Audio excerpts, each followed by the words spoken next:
हमारा चैनल मुद्दा भारत का। आज हमारे साथ मेहमान हैं कृपा शंकर सिंह जी।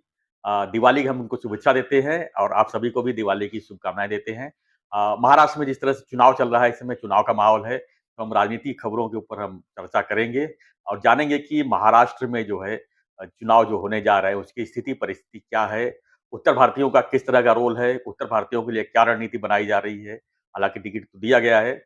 हम कृपा जी से ही पूछेंगे कि क्या स्थिति बन रही है? सर, सबसे पहले तो आपको शुभकामनाएँ दिवाली की और बहुत-बहुत बधाई हो आपको। नमस्कार, वंदे मातरम। वंदे मातरम। आपके माध्यम से आपको और आपके व्यूअर को सबको दीपावली की ढेर सारी शुभकामनाएं। अंधकार हटे और उजाला हो, प्रकाश हो। देश का, महाराष्ट्र का, राष्ट्र का विकास हो, जिसके लिए हमारे देश के प्रधानमंत्री से लेकर के हमारे महाराष्ट्र के आज के उप मुख्यमंत्री देवेंद्र फडणवीस साहब जो तत्पर हैं, मैं आपके माध्यम से सभी लोगों को अपनी शुभकामनाएं देता हूं, उनको साधुवाद देता हूं। क्या कहेंगे सर, अभी जो राजनीतिक स्थिति बन रही है महाराष्ट्र में, देखा जा रहा है कि चुनाव का प्रक्रिया शुरू हो चुकी है, टिकट बँटवारा हो चुका है, अब जो है कैंडिडेट सब प्रचार में लग जाएँगे। किस तरह की रणनीति बन रही है, आप देख रहे हैं? लोकसभा चुनाव में एक फेक नैरेटिव जो लोगों को दिया गया और उससे लोग भ्रमित हुए, उससे लोग समझ नहीं पाए और उससे भारतीय जनता पार्टी का नुकसान हुआ। बिल्कुल। और अब पूरी तरह से भारतीय जनता पार्टी की जो फेक नैरेटिव था, उसको फेंक फेंक दिया। नैरेटिव कर दिया है। अब कोई लोगों के बीच में महाराष्ट्र शासन द्वारा जो निर्णय लिए गए, मुझे तो नहीं याद है, मुझे भी लगभग समझिए कि ये 2024 चल रहा है, हमको भी लगभग 45 वर्ष तो हो गए। जी। जो मुंबई में इंफ्रास्ट्रक्चर काम हुआ है, आज तक कभी नहीं हुआ था। अरे अभी तो बाकी कोस्टल रोड बन रहे हैं, यहीं बांद्रा से हम निकलते हैं, सीलिंग पे जाते हैं, सीलिंग में 5 मिनट वर्ली जाते हैं, उसके बाद जो है 13 मिनट में हम जा करके नरीमन पॉइंट जा रहे हैं। मंत्रालय पहुँच जाते हैं। तो ऐसा लगता है कि कोई मतलब जादू की तरह एक चमत्कार है। चमत्कार हो गया। और अभी भी जो काम यहाँ से चल रहा है, बांद्रा से लेकर के वर्सोवा मीरा रोड, मुझे लगता है कि मैं और ये जो पौधा लगाया था, आज जो बड़ा हो गया और फल दे रहा है, सिर्फ और सिर्फ देवेंद्र फडणवीस जी जब 2014 मुख्यमंत्री बने थे, उनकी योजना थी। जी। पूरा अब हुआ है और आगे हो रहा है करके।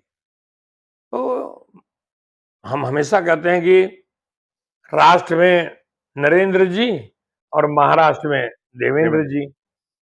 तो आदरणीय प्रधानमंत्री नरेंद्र मोदी जी के नेतृत्व में, मार्गदर्शन में मैं किन शब्दों में साधुवाद दूं, किन शब्दों में देवेंद्र फडणवीस साहब का अभिनंदन करूं, मेरे पास शब्द नहीं है। मैं सल्यूट करता हूं उनको, उनके विचारों को, उनकी कर्मठता को, उनकी शालीनता को। इस मुंबई शहर में अगर किसी ने एक मुख्यमंत्री ने ध्यान दिया तो उसका नाम है देवेंद्र फडणवीस। मुख्यमंत्री की बात करें तो जिस तरह से 2022 में सत्ता परिवर्तन हुआ, ऐसा लग रहा था कि देवेंद्र जी फिर से मुख्यमंत्री बनेंगे, फिर से चमत्कार होगा मुंबई में। लेकिन ऐसा नहीं हुआ। डिप्टी सीएम बनाए गए। उसमें सबसे पहला स्टेटमेंट मैंने आपका ही देखा था और आपने कहा था कि हम सब नाराज़ हैं उनको उप मुख्यमंत्री बनाए जाने से। तो क्या 2024 का चुनाव का जो परिणाम आएगा जब, तो क्या स्थिति बदल चुकी होगी? क्या कुछ और अलग देखना चाहेंगे डिप्टी सीएम देवेंद्र जी को? डीसीएम ही प्रदेश के मुख्यमंत्री बनेंगे।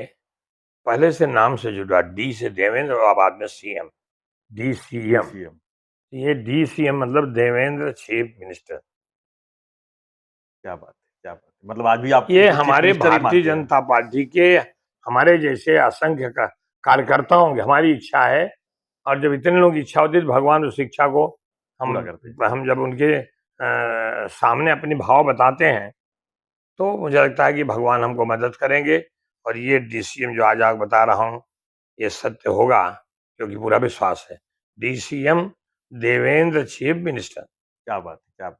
तो देखा फ्रेंड्स, डीसीएम का मतलब क्या हो गया, कृपा जी ने आज एकदम सही उल्लेख किया।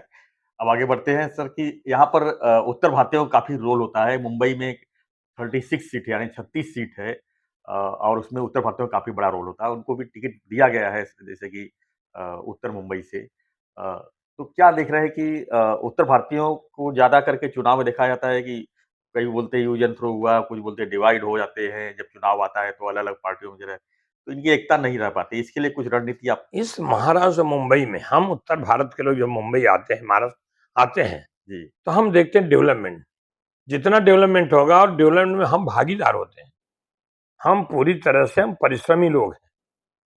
हम परिश्रमी लोग यहाँ मुंबई में, महाराष्ट्र में जहाँ भी फैक्ट्री लगती, जहाँ ही होता, हम उसमें सहभागी होते पूरी तरह से। तो हमको अच्छा लगता है। तो हमको ये अच्छा लगता है कि कौन पार्टी है जो मतलब इसको आगे ले जा सकती है।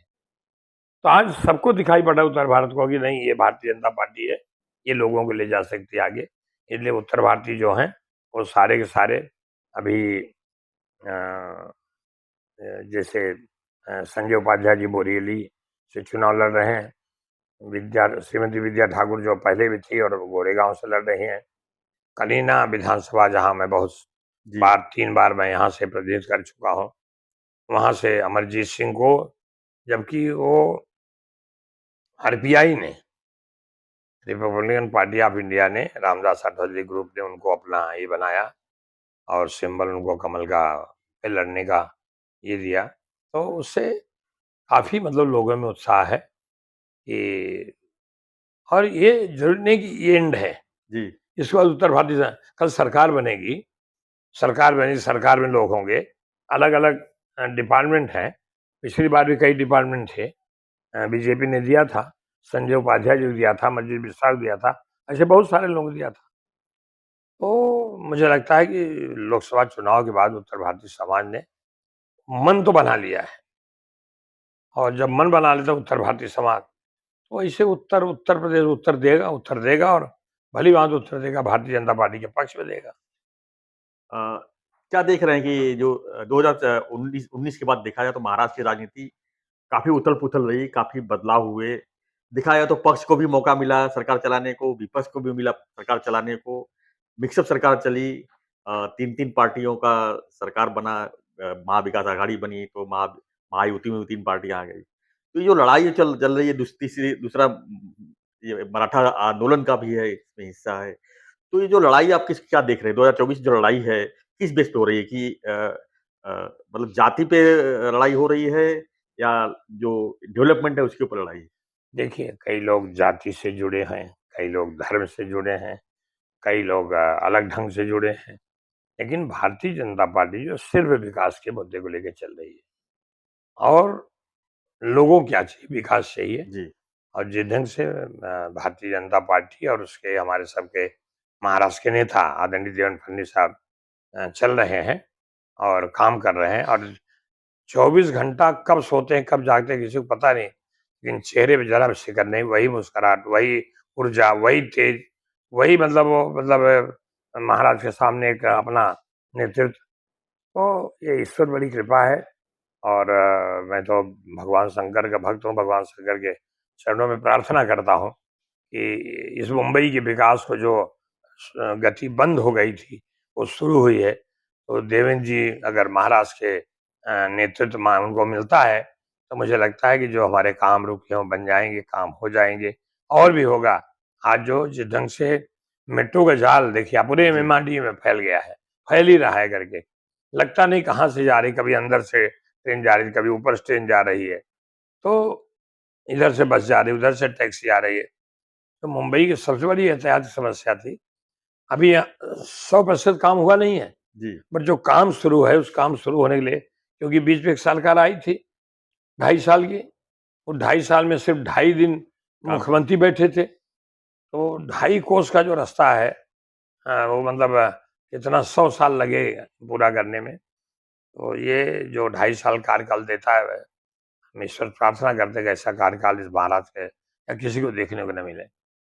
और लोग अंतर समझते हैं ना, लोग समझते नहीं, सरकार थी, ये भी सरकार थी, जी। वो भी सरकार थी। हाँ, दोनों को मौका मिला है। सबको मौका मिला है। जी, उसके बाद मतलब भारतीय जनता पार्टी फिर आई है, उभर के आई है, तेजी गति से आई है। और मैंने कहा कि जिस ढंग से फेक नैरेटिव, कभी डॉक्टर बाबा साहब अम्बेडकर के संविधान को लेकर के, तो कभी कुछ अलग ढंग टिप्पणियाँ लेकर के, कभी खटाखट कभी-कभी, को लेके। और कभी-कभी तो कुछ ऐसी बातें इनके नेता कुछ बोलते हैं, ताज्जुब होता है। लेकिन फिर सोचता हूँ कि अ, जिस पार्टी की जो रचना होगी, जिस पार्टी के विचार वही बोलेगा ना। जी, बिल्कुल। तो जिसकी पार्टी की बुनियाद ही किसी तथ्य पे नहीं है, जिस पार्टी की बुनियाद कोई तथ्य नहीं है, कोई विचारधारा नहीं है, अब वो राजनीति में आ गए हैं तो उनको मन लगता है कि तकदीर साथ दे देगी, कभी ये होगा। देश की जनता या महाराष्ट्र की जनता इसको कभी बर्दाश्त नहीं किया। मैंने कहा कि एक एक्सीडेंट हुआ, लोकसभा में हुआ, हालांकि वोट परसेंटेज ज्यादा रहा, जी, लेकिन हाली नुकसान हुआ। और मुझे लगता है उसके सबक लोगों ने लिया है। हम सब लोग सब मिल करके देवेंद्र फडणवीस साहब जी के मार्गदर्शन में, और आदरणीय देवेंद्र जी को आदरणीय प्रधानमंत्री नरेंद्र मोदी जी के मार्गदर्शन, बहुत सारे हमारे और नेता हैं, हम मिल करके कार्यकर्ता की हैसियत से सब लोग लगेंगे। और अगला जो अगली सरकार होगी वो भारतीय जनता पार्टी के नेतृत्व वाली सरकार होगी। हमारे पार्टी के जो सहयोगी हैं, जो शिवसेना है, जिसका निशानी धनुष बाण है, उसके जो चीफ हैं, एक नाथ शिंदे जी महाराष्ट्र के मुख्यमंत्री हैं। दूसरी हमारी सहयोगी दल जो है राष्ट्रवादी पार्टी है, जिसके नेता अजीत पवार साहब हैं, उनकी निशानी घड़ियाल है। भारतीय जनता पार्टी की सब मालूम है कि कमलम कमलम कमलम, कमल अपनी निशानी है। तो आपके माध्यम से मैं यही कहूँगा कि इस महाराष्ट्र के विकास के लिए, इस महाराष्ट्र की भलाई के लिए लोग जो हैं जी, भारतीय जनता पार्टी के साथ चलें, और देवेंद्र जी के जो काम हुए हैं इस प्रदेश में, उसको ध्यान से समझें, और समझने के बाद मतदान करने का उनको लगे कि कौन नेता, कौन पार्टी इस महाराष्ट्र का विकास कर सकती है, वो है भारतीय जनता पार्टी, वो है नेता देवेंद्र फडणवीस साहब। और हमारे नेता सबके जो मेरे देश के नेता, विश्व नेता हैं, आदि नरेंद्र मोदी जी। आपने देखा चुनाव में बहुत सारे लाभार्थियों ने बीजेपी के पक्ष में मतदान नहीं किया, जी, लेकिन एक बड़ा दिल कैसे होता है देश के प्रधानमंत्री का, कि तीसरी बार प्रधानमंत्री पद की शपथ लेने के समय उन्होंने कहा, पहली कैबिनेट में, कि सबसे पहले कहा कि आवास योजना जब तक लोगों को घर नहीं दिया जाता बंद नहीं होगी, जब तक लोग स्वावलंबी नहीं हो जाते तब तक वो राशन चलता रहेगा। ये जो 2-3 डिसीजन, और खास करके किसान धन सम्मान योजना, उनका भी कंटिन्यूशन रखा। तो देश के प्रधानमंत्री चाहते हैं कि हमारा देश जो है वो रामराज लौटे, जिस रामराज की लोग कल्पना है, और उसी दिशा में प्रयत्न हो रहा है। और मुझे लगता है कि आने वाले समय में लोकसभा की जो हम कहाँ कम पड़ गए, और वो कहाँ गलत ढंग से मतलब वो समझा पाए लोगों को, लेकिन वो परिणाम महाराष्ट्र में नहीं, आपने देखा हरियाणा में। जी। हरियाणा में लोग क्या-क्या कह रहे थे, लेकिन हरियाणा में भारतीय जनता पार्टी की तीसरी बार सरकार बनी है। और वही अभी तीसरी बार यहाँ भी तीसरी बनी। बार हमारी मतलब भारतीय जनता पार्टी की सरकार बनेगी। और मुझे कहीं से नहीं दिखाई पड़ता है कि यहाँ भारतीय जनता पार्टी की सरकार नहीं बनेगी।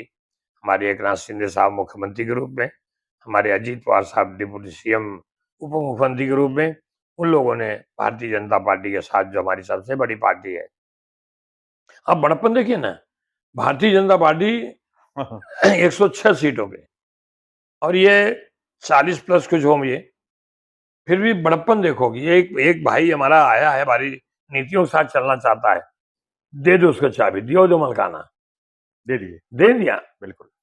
बहू भी घर में आती है तो तुरंत चाबी नहीं मिलती है, सासू माँ देखती है कि कितने साल के बाद होगा। लेकिन यहाँ आते ही जो भरोसा दिया एकनाथ शिंदे साहब ने, जो पार्टी के प्रति अपनी सद्भावना व्यक्त की, तो पार्टी ने उनके ऊपर बड़ा विश्वास किया और धीरे घर की महाराज की चाबी दे डाली। तो ये जो कम्युनिकेशन था, और है आज भी, आप देखें ये सीटों के बंटवारे में भी कहीं कुछ नहीं, एक कद इतना कि ये वहाँ वहाँ बैठ के तय कर लिया, और वहाँ तो पूछो मत, वहाँ के घमासान बारे था, में कुछ कहना ही नहीं है। बिल्कुल। धन्यवाद सर। तो फ्रेंड्स, आप लोगों को बस आपकी अपना फ़र्ज़ अदा करना है, यानी कि वोटर जो हमेशा शिकायत रहती है कि महाराष्ट्र में वोटिंग सबसे कम होते हैं। तो वोटिंग प्रतिशत अगर बढ़ेगा और विकास के कामों को देखकर अगर आप लोग मैं करते आपके हैं। माध्यम से अपील करता हूँ, जी, प्रार्थना करता हूँ कि अपील कीजिए। प्लीज, मैं सभी मतदाताओं से अपील कर रहा हूँ, प्लीज, ये बहुत बड़ा अधिकार है। मतदान यानी आप देश का भविष्य जी, किस दिशा में जाने उसको चुनते हो, और आप ही को निर्भर करता है। आप मतदान आइए, बाहर करिए, और देश कौन कैसे ले जा सकता है आपको समझाने की जरूरत नहीं है। धन्यवाद। धन्यवाद सर। तो दिवाली की शुभेच्छा देते हुए हम आपसे विदा लेते हैं और हमारे चैनल को लाइक, शेयर, सब्सक्राइब कीजिए। बने रहिए हमारे साथ। राजनीति खबरों से जुड़ी हुई हर खबरें जो है आप तक ज़रूर लाएँगे। देखते रहिए हमारा चैनल मुद्दा भारत। धन्यवाद सर, धन्यवाद। जय हिंद।